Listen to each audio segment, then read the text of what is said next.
Hi, Danielle. Nice to see you. Nice to see you, Mel. How are you? Yeah, I'm very good. I'm interested to have this conversation this evening, which we put on as a sort of special episode for people. Yeah, I'm really excited. Recording day of to get this information out. And it's a really exciting time, currently. And, that we're looking into the harvest season of, the fall before we go back to planting seeds again. So it's perfect time to have this conversation.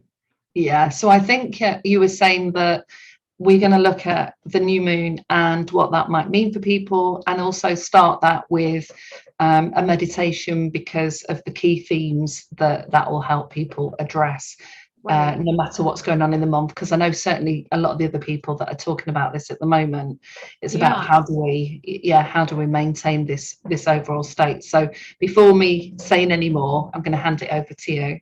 Okay. Well, I do want to start by saying that, as you had just mentioned, we are in the new moon, and this new moon is inside of Libra, which you don't have to know a lot about astrology to know that that Libra is the sign of balance. It's the sign of Mm. justice. It's the sign, it's literal scales and then the diagram that's drawn for the Libra. So if you are talking new moon, which we've always said is setting intention, right? We are setting intention for the rest of the month, which is inside of a Libra, which is the intention is going to surround balancing. And we are balancing in this time frame our relationships. You got to think Mercury retrograde. Mercury is the planet of communication. You retrograde that, and then you're starting to see where you're lacking in conversation and communication, where you're lacking in give and take. And so you couple that with another air sign being Libra, you're definitely working in the balancing of the two energies. And, Interesting. if I'm giving more than I'm taking, or if I'm taking more than I'm giving, you're really going to get an eye-opening season, I guess would be the way to put that. You're So everything definitely comes more magnified. everything becomes more magnified. That's correct. Wow. And so what we're going to do is, because this is inside of a podcast currently, I'm not going to put us into a meditation for relaxation or something that you have to do with eyes closed. Now, I do recommend anytime you set space for yourself to have a moment inside of meditation, that you sit down or lay down somewhere and close your eyes. But if you're driving down the road listening to this, you can simply listen, and it's not going to take you away from having to pay attention to what's going on around you. Yeah, So, I'm glad you preempted it with that, because that yes. is key most of the time, isn't it? Absolutely, it is. And, meditation is normally meant to relax you down. So, what we're going to do, if you're in a space, is to sit down currently, close your eyes, and just start taking some deep breaths. We're going to start with going in our nose and out of our mouth in a consistent pattern. As you breathe in, I want you to think of the word balance. As you breathe out, I want you to think of the word balance. So every breath in, balance. Every breath out, balance. We are creating a circle of balance inside of our sphere. This sphere is made up of all the energy that you have currently been residing in, and we're asking this energy to balance itself out. So breathe in balance and exhale balance. I want you to think of yourself as whole, an outline form sitting in the space of darkness. Inside this space is nothing but you. As you take a look at your outline of your body, on the left side are vibrating balls in the color of red. These red vibrating balls do not leave its center. It fills up only the left side. Now I want you to take a look at your right side of your body and notice that the balls are beginning to appear, vibrating in the color of blue. only in the right side of your body. Now, I would like for you to imagine yourself starting from the crown of your head, split right down the middle. So now you have on the right side of your body, a blue vibrating balls from the tippy toes all the way to the crown of your head. And on the left side of your body, you'll have red vibrating balls. Your body is split. They cannot connect. This is showing you the balance of the right and left sides. In front of you, a beautiful pink ribbon in whatever shade of pink comes to you lies there. You now pick up the ribbon and sew the body from the crown all the way down with this beautiful pink ribbon. As you do so, you begin to notice that the red and the blue balls are beginning to commingle, with the red moving into the right side of the body and the blue moving into the left side of the body, mixing up, creating more balance, more consistency, more calm, clarity inside of your life. I want you to take a look at your body now. Stitch up with a beautiful pink ribbon right down the middle, and red and blue balls mixing, vibrating from the tips of your toes all the way to the top of your head. And now I'm going to want you to take a deep breath in and listen very carefully with hands on heart. I live a balanced and centered life. As I care for myself, the universe cares for me also. You may finish this in whatever way you choose. I choose, and so it is. Take a couple of breaths in and out, and we're back.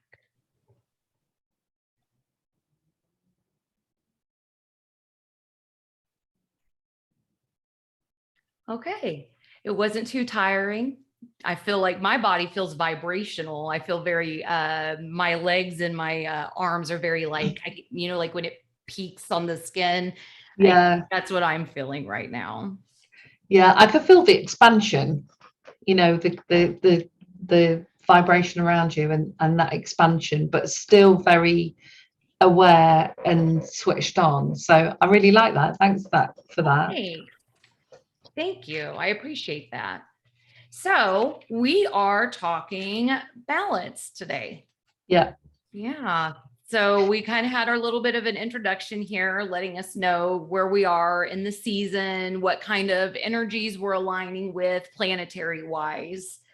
But what does that mean for us in our day-to-day existence, right? I think you and I were just talking about this. It seems so easy just to say, this is happening and this is happening and this is why I feel this way. But what the entire experience is about is grounding that into this reality. And how am I going to manage what's going on around me externally within myself and put this into a daily practice of sorts, right?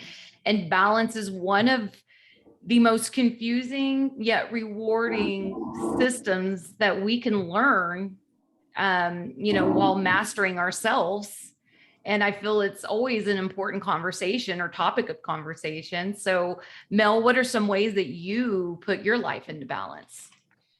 Well, I think one of the key things that I heard you say was also about how some of those influences are about relationships, and we can have all of these things that influence our system that we're not aware of, and whether that is the new moon, whether it is the planets, whatever it is that's going on. But when it comes to our relationships, and we all have different levels of relating in those relationships. Some are, if we have the ones in our inner circle and the ones in our outer circle. But the ones in our inner circle and our families and our friends can be the ones that can rock us the most. And if things are happening within our environment, within our home, within the community, with something that we read, or there is more chaos out there, it's even more integral, because if we're not in balance, it's very hard to sit back and reflect on, what did I feel? Why do I now feel out of balance? What is it that's been evoked in me? How can I keep this relationship in a good place, a respectful place? Because if we get angry and out of sorts and all the things that aren't in balance, it can seriously damage any of the good work that we've done already, or seriously influence that. And one of the biggest lessons for most of us is that we learn about ourselves through our interactions with others. And so it is so easy to, let's look at an extreme. You could sit and meditate for 2 hours, 4 hours, whatever, and be in your own cave, whether that is in your own house or you go off somewhere, physically off somewhere. And and different people talk about this, you can go off to those spaces, but you still come back, and you've still got to ground yourself in your body, in this reality, in the relationships that you have, even if it's only 1 or 2 people in your life. And if those influences are meant to be magnifying or evoking anything that is left unsaid, left unheard, not approached, we then might need to improve our communication and do things. So I'm often aware of how I get into balance. And the more that you do that, and the more that you practice whatever you can to be in that space, the more you're able to realize when you come out of that space as well. So it was interesting, because as I was experiencing the meditation that you were doing, I'm sat in a chair that has a slight rocking to it. Yeah. Almost like a rocking chair, but it's not. It's just that I think the bolt on it means that it moves too far back. So I was almost trying to balance between the 2 points of feeling my body getting very relaxed. Isn't this something that's normally did we do another meditation when we were talking about the throat chakra? And then in that moment, you had an external force happen and you wanted to yell at that moment, stop it. Oh, yeah. A couple of podcasts ago. Yeah. I think that was involving, as it usually does, my son. And of course, my sons are the ones that I probably have, the sort of closest relationship in this physical setting. Yeah, that is interesting. That did happen, where we were getting very relaxed and everything got disrupted. And it's that disruption energy that sometimes comes out from nowhere, and you realize that all of a sudden your system has just been something like that. So I'm energy penetrated the bubble you had created. Yeah. And I think that point, like what you're saying, of that setting the intention to create the balance and visualize that and feel your whole system, and using the colors is a really good way to do that, whilst I was being aware of how my body was moving ever so slightly. So that can be like a slight ripple, a slight movement, a slight influence, or it can be something that is much more pronounced. And sometimes with relationships, we can miss the first flag, the first sign that somebody's not happy, there's a look, we haven't checked it out, or we don't ever check things out. And so it's the level of which that is going to topple. Right. Are you going to sit on that? Because there's also the opposite of that, where you're hyper aware, and every moment because people exist in an up and down way, right? And so sometimes a thought pattern could come across, and then I'll get a look on my face, and then and so if you're hyper vigilant the way I am, I can feel immediately. I have a cute story. I remember we were with this other couple and we had traveled, and we were leaving the place we had gone. And all of a sudden I could just feel the space in the car change. And I just couldn't help. I kept saying, are you okay? Like something's wrong. I can feel it. I can feel it. Yeah. The gentleman looks at me and goes, after denying it, and looks at me and goes, okay, Danielle, I feel like I'm about to have diarrhea and we have to go now. And I was like, I knew it. I knew it. I was expecting that one. I knew something was up. And so, you know, there's also the opposite where you have to learn how to balance the knowing or the feeling that comes in and not playing into it. Right. So that's also a balance. You know, like I can recognize if somebody's off. So for that type of balance, I learned the rule of, unless somebody speaks it out loud, just assume everything's fine. Right. Because what I did was embarrass him by calling it out, thinking that something had happened or something was wrong. And or you've done something. Right. Yeah. And then the realization was, you know, hey, he was just having a moment with his body, and that was none of my business or anybody else's business in the car. And so, you know, the reality is you can feel what you want to feel, but to balance that, you just need to start doing things like making assumptions that because we are in Mercury retrograde yet again, part of communication.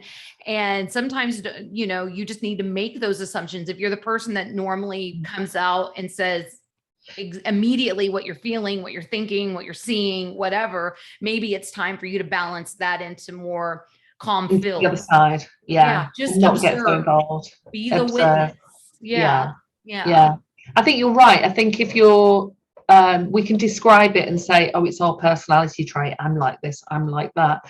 But people come in all sorts of ways of being, don't they? And so if you're always the one that comes in because you've sensed that, and that's the thing, we do sense things on that human level, and we can, if you're super sensitive, take responsibility for that or think, it's me, what have I done? They've said because we do live in that, especially as an empath, you know, and that's just something that came across is, you know, I think the best way to describe this when we think duality or polarity, right, is the empath and the narcissist, right? So we can't see ourselves as a narcissist, but we all carry the same traits as a narcissist. We just make the choice not to be the single-minded or only focused on the win or the outcome being in our favor. And, you know, and so it's kind of like the predator prey, right? And so this is how we envision this, is that the narcissist is the predator and the poor little victimed empath, you know, always getting the brunt. But the reality is like, I'm just as much narcissist as I am an empath. Yeah, and because that's polarity is the role. It's just the same line. And at what vibration does it become narcissistic, and at what vibration does it become empathic? And it's the same thing. It's like the temperature gauge, right? We don't know when it becomes hot and we don't know when it becomes cold. That's polarity. We don't know. We just know at one point we're hot and at one point we're cold. It's a vibrational stance. So when we look to balance things, we really are playing into what we're doing is taking the world from being dual into the world being more polarized. And the realization that you are capable of both sides of that is how you begin to balance as an empath your energy of understanding that, you know, maybe this is the time that I get to take that 1% piece of the narcissism and take care of myself first instead. So and I think that's a theme that has come up, hasn't it, for the next few weeks, that self-care for pretty much everybody has to be important, because the more that you're involved in those exchanges, no matter what the payoff and no matter how you ascribe meaning to that, is it has a huge impact on your own energy system and your own well-being. And when you're depleted, I know if we've talked about this, if I travel far or I get really tired, I don't have the same resilience that I would have to deal with things. So when I'm having a quiet moment, you know, projects can be full on. And then I get windows of opportunity. And it was something I used to say to parents, when you get a window of opportunity, because you don't always know when they're going to come, then you need to do the things that are going to be feeding you, nourishing you, and getting that balance back, so that you can then be in those interactions and not, because it sometimes is just you switch a brain state when you're aggravated or angry or tired and hungry and all of those, how we consider a small child to be. Do they need these things? That's why they're getting upset. Well, we can do that. And if we're a little bit flaky or vulnerable to that, then it's even more paramount that we don't keep giving and giving and giving. Yeah. We do then give to ourselves. And it's the very simple process of that. And interestingly, I spoke to a colleague yesterday, and actually I'm quite good at giving to myself, but she told me about this product that she buys. It's almost like a calendar, and I think she gets it every month, and it's got, every time you open, a bit like an advent calendar. I don't know if you have them in the US. Well, we do for Christmas, but that's it. Yeah, so you open a door and there's a gift. Well, she gets one that's like a monthly one, and it's got different products in there, and she doesn't know what's going to be in the different boxes. She just knows there's always a little surprise, but it might be that it's a face mask, or that it's something I like that, or whatever. And it's part of her making sure that every day she opens that up. Right. And that is for her to get back to herself and create that balance. And it made me think last night, and I thought, actually, I'm not doing enough of that. And I think I need to do more of that. And it's funny because I was thinking the same thing about myself. I had gone on this stint of just not coloring my hair, going and get it cut. And then I realized that I'm having issues with my hair for that reason. So it's like, okay, I need to take more time for myself, just to pamper myself and to just do things for myself. And so, that's a really great idea. An advent calendar of a daily self-care. I really like that idea. That's brilliant. Brilliant. And it sort of reminded me of, I used to buy, it'd be like a box of food that comes, it was a particular company that would have the recipe cards, and it would have everything in there that you needed. So you'd only ever buy what you needed, and also you wouldn't end up with all these spices on your shelf that you only use a couple of spoons for. A little bit, or a bunch of leftovers, because in order to make the meal cost effective, you had to buy exactly. So it was kind of like, it was portion control. It saves you a trip to the shop. And when I was really busy, I started ordering these for me and my son, because you can get it just for 8 people. But the thing that I enjoyed about it is the energy that was going into, I've been working all day, I'm really tired, do I want to cook? But also when the box came, I'd forgotten you kind of choose what you want throughout the month, and that your favorite things or new things that you want to try, because that's the thing you can experiment. But then when it comes, I've forgotten what it is I ordered. So it's almost like a Christmas present when you open the box again and you go, oh wow, and then you really enjoy the novelty of getting it out. Or what shall I cook? And again, that's for me about the balance of, if I've only got this much energy in a bowl, and that day you've got to run off and you do this and you run off and do that and you run off and do that, where is it we can do some small things to bring the energy back in, so that we start to get that? Well, I've called this movement selfishly unselfish, right? So you're selfishly unselfish. And so what you're doing is taking time out for yourself more, balancing out who you are, because your internal world reflects your external world. And the more balance and care and, undivided attention you can give to yourself, believe it or not, actually correlates in an external way, because you are now taken care of. Your cups are now full. You have more energy than you did before to hand to other people and whatever it is that they're doing. So, it could be that you can only take a few minutes out of your day. Maybe, some of us don't like waking up earlier. I understand that, but you can set your alarm for 30 minutes prior, or you can stay up 30 minutes beyond, or right after you put your kids to bed, instead of going directly to the television, you can, open a book or take a bath, or, get in bed and just sit there, if it's the kind of weather you can sit outside in, you would be amazed at how much balance sitting in nature brings you, even if it's only for 5 minutes, and so there's all of these beautiful ways that we create balance, and the details are going to be different because we're all so we all have these personality types that we pick up on, the things that bring us joy, the things that spark our interest in it. And so you just need to find that thing, and then give yourself permission to take that moment, to take the time needed for yourself, so that you aren't pouring from empty cups, so that you have the chance to take a look at yourself and say, well, no wonder that cup is always empty. It's filled with holes. And how do I fill those holes? And doing these short bursts of moments spent with yourself, moments of falling back in love with who you are and what you're representing, it really is a huge payout in the long run when it comes to not only yourself, but the relationships you're in and the external world you are living inside of. But yeah, so, balance. So Danielle, I think you've got some of the cards that you normally use as well, haven't you, that you pulled today? Well, I specifically knew that we were dealing inside of balance, and I always work with either deities, energies, or angels. And the angel of balance kept coming forward for me. And so I started to research who the angel of balance was.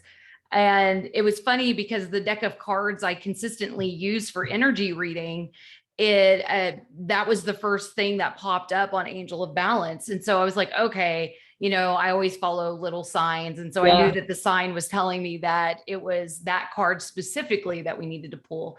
And then funny enough, when I get on here, you're like, oh, I pulled a card too. And so it was pretty good. But for me, I'm reading, it's called the Energy Oracle Cards by Sandra Ann Taylor.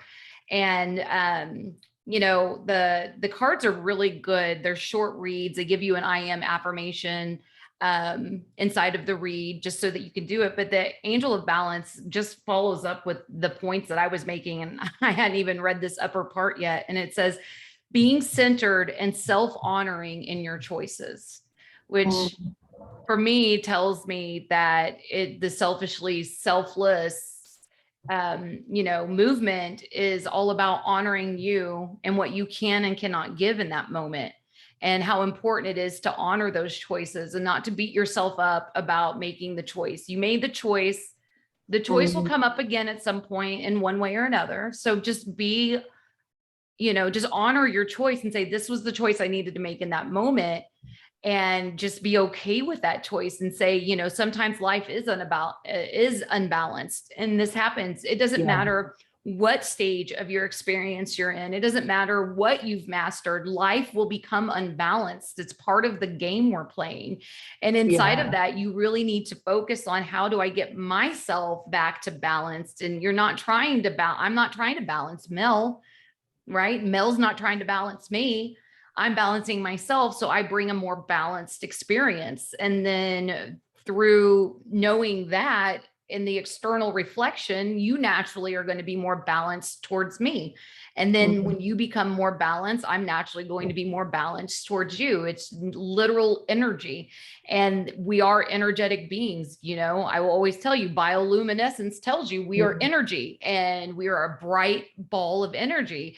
So if energy affects other energy, which we also know scientifically that if I have a balanced energy brought to you, you are naturally going to have more of a balance within you. If I come to you chaotic and feeling very unbalanced, you have to be very centered in your will for you not to get into the chaos. And so, there's certain things in life that will really bring where it'll shift the scales and you'll be in an unbalanced nature. And so that first thought always needs to come back to self. How do I balance myself inside of this? How do I acknowledge that, yes, the external world may be a little chaotic, but right now I can find my center, and then the clarity will come. And it does every time you find balance inside of any situation you're in.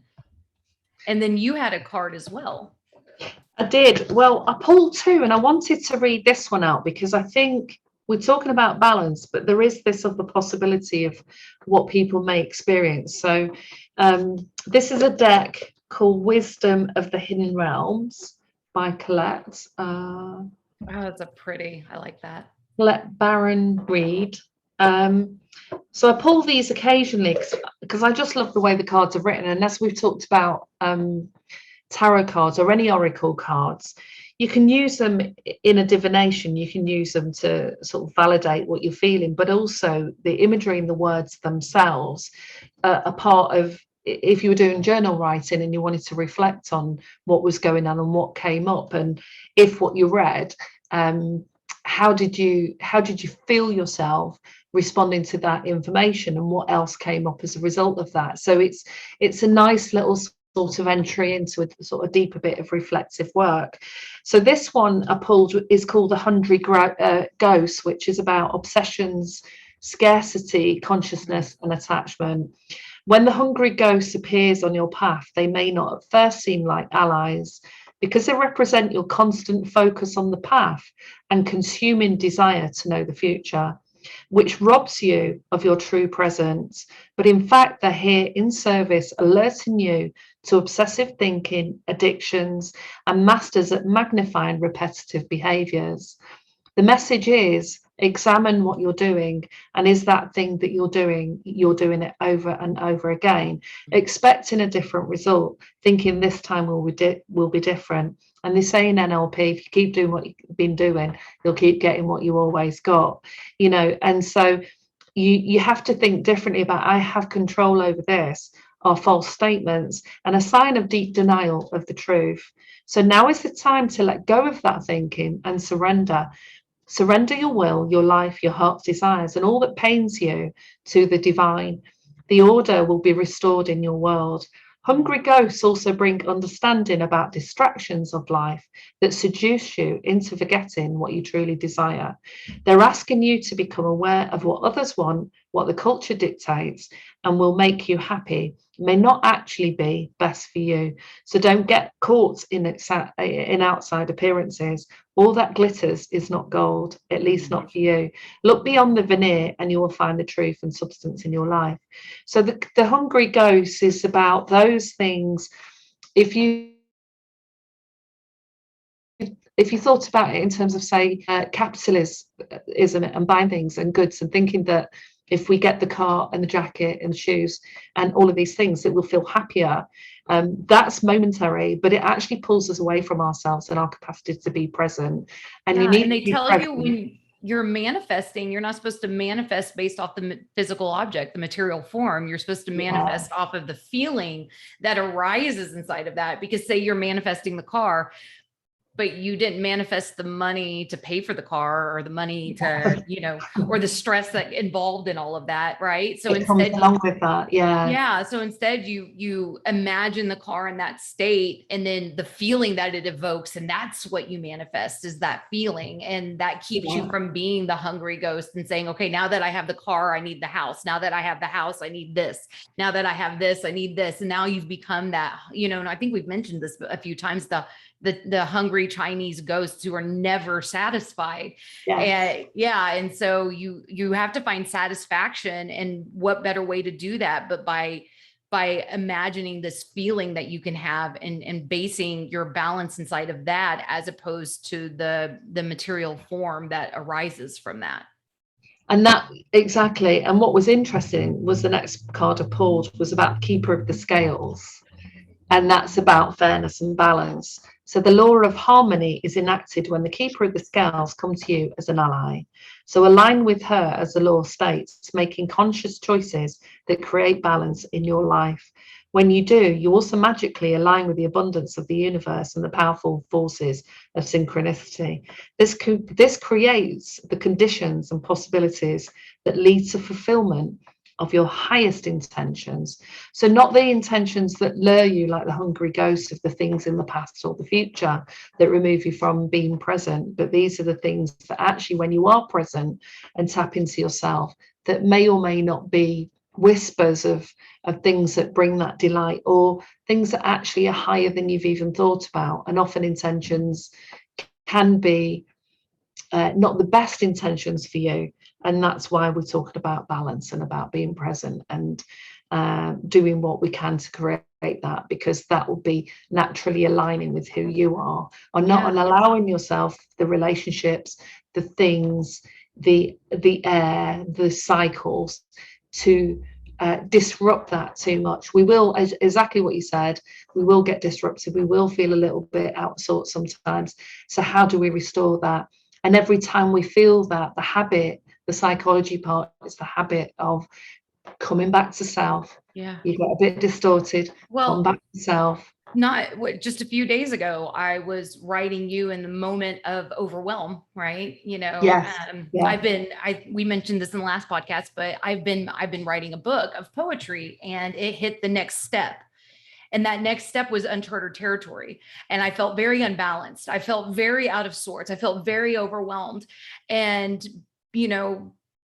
every time I've ever spoken to you, when I get overwhelmed, it's all come back to center, relax, focus on what needs to be now and not the future. And so I took you, I've been really working inside of that advice realm that you've given me. And, so that day I literally, even before I wrote you, I sat down, I removed myself from the place I was in that was causing the overwhelm. And I put myself in a position of comfort. And for me, comfort helps dilute the overwhelming feelings. And so I went and sat on the couch and had a fuzzy blanket and soft pillows around me, and just kind of, I wouldn't say avoided, but we're just going to use the term avoid because we've all avoided things. And I just avoided the topic that was overwhelming me. And instead I focused on how do I bring myself back into center. And it really was effective within like moments, as opposed to, obviously you have your physiological response that still needs to catch up to what your mental body knows, and your emotional body's it's like, yeah, see, you didn't need to flip out. Now your physiological body needs that moment to kind of relax back in. You're hitting the Trinity here, the mind, body, spirit. You've got to allow that to come in. And balance is definitely a game that you and I need to have an entire podcast about balance. I think, I know this one's, we're keeping it short so that, we can get this information out on the day that it's meant. But yeah, balance is something that I call a game, because if you treat it like a game, you take less serious of when you become unbalanced. Right now, you're playing a game where maybe you have to balance things, and what do I take away to keep so I can put this thing on here? And that is the surrender, right? That is that sacrifice. It's saying, well, maybe I can't go out Friday and Saturday night because I need some time to myself, or maybe the friend invited me, and at the time I was really excited, but today is a low day. So I'm going to cancel on the friend. And, because they're my friend and I've chosen wisely my friends, as opposed to prior, because that's a whole nother storyline. That friend is going to understand that I needed a moment, and my self-preservation is more important than whatever it was that we were about to do. And, obviously there's, other things tied into that. If you make a promise to a friend to do something massive for them, it's probably not the best idea to cancel same day. That's when you have to kind of balance that in within the balance, but we'll get into a conversation about that soon. About that. Yeah. I just need to say, so I used to do a whole load of things in terms of physical. I used to go to the gym a lot. And one of the key things that I remember learning, it wasn't about, because when you go to the gym and you lift weights and you run and you row and you do all those things, you're really stressing the body. The body gets under an incredible amount of stress. And it's no different from the other stress that you feel. But the difference is actually how you recover, your recovery rate. So initially, when you start working out, if you haven't worked out before, or you haven't worked out for a long time, going into the gym and doing half an hour session, you really feel it. It has a massive impact on you, and you need a lot longer in terms of rest and recovery. And you need the nutrition, because your muscles need, the nutrients, the amino acids, all of those things in your system. But then as your body gets used to that, and actually I've seen this 2-week cycle a lot as well, that your body can get into just quite quickly into the state and experience stress, down, recover, resilient, come up, stress, down, recover, resilient. So lots of athletes know this, and it's well written about in in the world of, exercise. So it's not, overwhelm is often just you've put your wishes and your intentions out there, and you've not caught up to speed sometimes with that. And so taking that time out and being gentle with yourself means you can come at it again, rather than go, no, I can't do this, and you push it all aside, I'm not ready, or you shut down, or deny it, or just go no, and at a full stop no, can create that balance. Well, and we have to remember that we're the plant, not the flower that blooms, right? So you see this beautiful flower that blooms, the flower is immediately starting to die, right? From that moment of bloom, the blooming then starts its process of dying. It's a cycle. Yeah. But within the next day or the day after, another flower is blooming. And so we have to remember that you are the plant, and the things that bloom will die, and the things that are about to bloom will become the full bloom. But you are the plant, not the flower. Allow the cycle to take place. Allow the rebirth to happen. Yeah. So supporting your well-being when you're doing something that places high stress on your body, and no matter what level of stress. So I'm giving that as its most extreme. Yeah. If you're going to do 3 sets of 12 heavy weights that you've really got to work hard at, that sounds like I can't stand up tomorrow. Well, often people can't, because and again, that's about balance. If I went back to the gym now, I wouldn't be able to lift the weights that I was lifting a few years ago. So you've got to find your next point on that scale of your balance. You have to find the point of balance wherever you're at. Sometimes it takes us longer to recover than others, especially when you're new at this. And I know that's your exact point. Like, if you play into muscle memory, which is something I love to use, muscle memory is a real thing. And our mind and our emotional body also have its own type of muscle memory. And so sometimes if you're brand new at it, you might need 3 days to 3 weeks of recovery. But when you become more active, and that muscle's built up, then you might only need the day, or you might only need a few hours, or you could probably go to the gym the very next day, or go back to the shadow work or whatever it is that you're working in. But do you have anything else to say about this on this shorter? No, all I wanted to say is, as we like to do, is we bring in different modalities from all sorts of different arenas. So as you know, I teach yoga as well. I'm having a bit of a break to get some balance, because otherwise I couldn't manage multiple projects. But one of the key aspects of all the yoga, what it sits in, is, so I'm trained in yin yang yoga. Like your t-shirt, yin and yang. And you're really good. Oh, I know, my shirt. Thank you. So the yin is the relaxed and the calm, and you take a slower pace, and the yang is dynamic, active, classic yoga with all the moves, and you can do it at different speeds. But it sits within the Chinese 5 elements. Yes. And so the Chinese 5 elements are the water, the wood, the fire, the earth, and the metal. And so what can happen is so if the energy, and I think this has been mentioned in some of the star signs this week, I don't know if it's affecting everybody, if the energy is more fire, you can have lots of fire, and the fire can charge you up and you can go at things, but you also then need to balance that out. And equally, I remember when I was learning about yoga, I spent a lot of time in my own yoga practice with things that were quite slow. I was earthing myself. I was in more of the wood energy. And what I realized is I got to a point of stagnation. So I needed the fire energy to fire up the system. And they talk about this in Ayurvedic medicine as well, is that the cycles equally, you go around the cycles. So if your body is really dense, tired and tight, it might be that you need the water cycle, because you need the fluidness. You need to flow more gently, like the reeds, on the lake. Ooh, that was beautiful imagery. Did you like that? Yeah, that was beautiful. Yeah. If you're really on the go all the time, you've got the fire energy, and the fire energy is great around the new moon, because you can fire up those projects, those intentions, and have the burn. Intentions. And it's much better than this sort of notion we have about having no motivation. The energy is just there, but like everything, it burns out at some stage. So you've got to balance that with the other things, so you can feel into.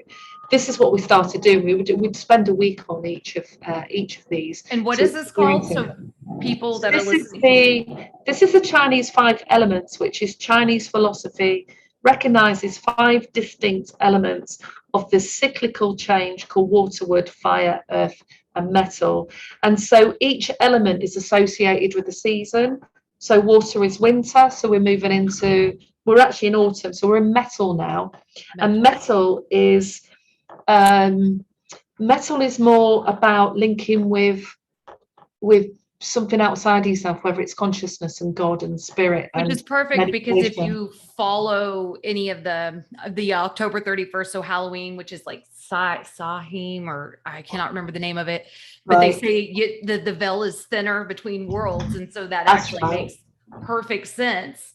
Yeah, that's actually beautiful. So, today is all about invoking the spirit of balance, creating more balance in your experience. And I love that you brought up the fire element, because this full moon is in Aries. So we're in the new moon in Libra, and then our full moon is in Aries. So we're really starting to go from this. Going to get fired up. Yeah, we're going from this like, woo, up in the air consciousness to like, oh, now I'm passionate about what I've just learned. Let's put this into practice. Let's put this into play and see where it takes you. And it's really amazing. And if you guys haven't done your natal chart and looked at where all of your water, your fire, air, and your earth is, they don't include metal in the astrology charts that I look through. Just the 4 cardinal is, it would be a really good idea, because it helps you learn a little bit more about yourself. And it also allows you to understand why these energies that are coming through planetary alignment are affecting you in the way they are, because it might affect me differently than it does you, because I'm an air sign and you're an earth sign, or maybe I have, an air sign in my,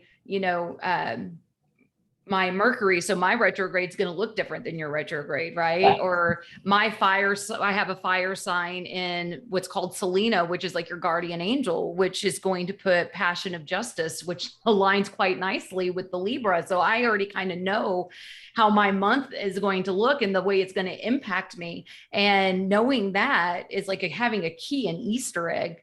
And to have that Easter egg really helps you create balance before balance is even necessary. Mm-hmm. Yeah.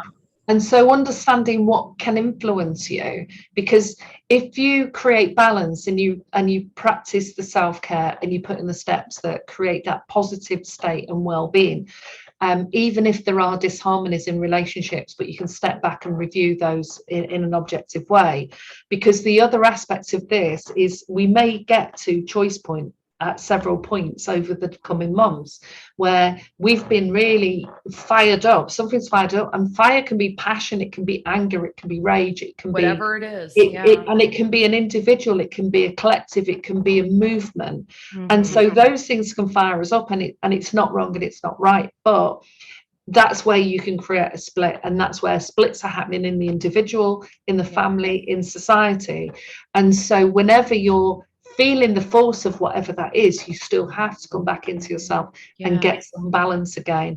So it's a way of it's a protective factor, it's a way of increasing your resilience, and it's a way of navigating what are possibly still uncertain times.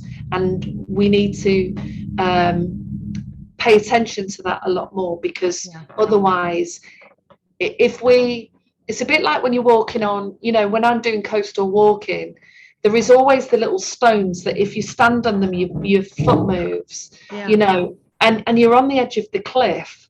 And if you're not steady and you're not solid in your body and you're not grounded, you can put your foot on those moving stones and end up too far near the edge of the cliff or over the cliff. And so that's spot on, and if you want, I always decided for myself, do I want to be in charge of my life or not?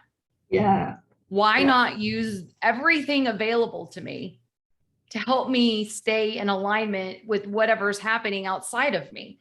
And so that, you can fall off the cliff or you can be in charge of the cliff and decide if you're jumping or not, and that is a very important distinction. And all of these things that, that Mel and I use are that we use them with purpose. We use them because they've helped us align, center, balance everything that we need in our existence to create something that says, hey, I know I make an impact and I have an imprint, so I might as well be in charge of the imprint I'm leaving and not let, life. But that actually leads me into, I couldn't pick a poem.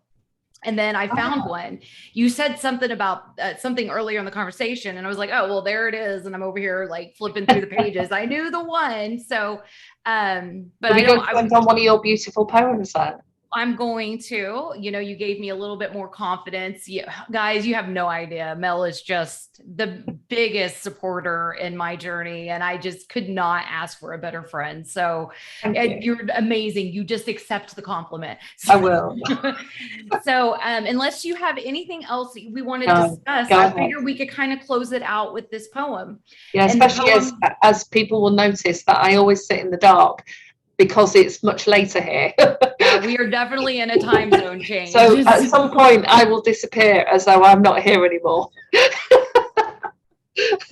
So go ahead. Really, because she puts her cloak of invisibility on. She's lying to you guys.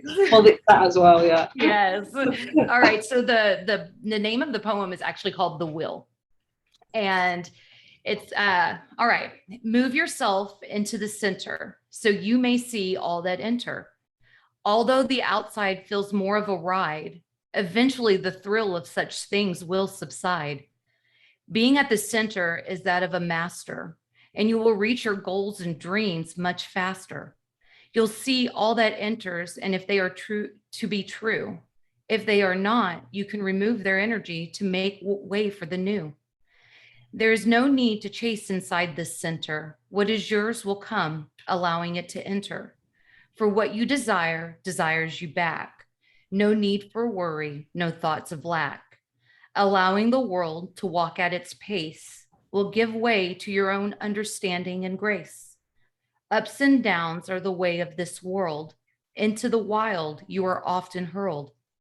Trust the landing of which you're placed. You'll find your footing on those things faced. For you have found the center of this will. You found the way. You learn to heal. Remember polarity inside of this lesson, for duality no longer exists after this session. And that's that. Yeah, that's a beautiful one to end on that. And thank you once again for sharing your beautiful poem. So appreciate thank you for sharing your wisdom. Thank you. See you next time. Bye.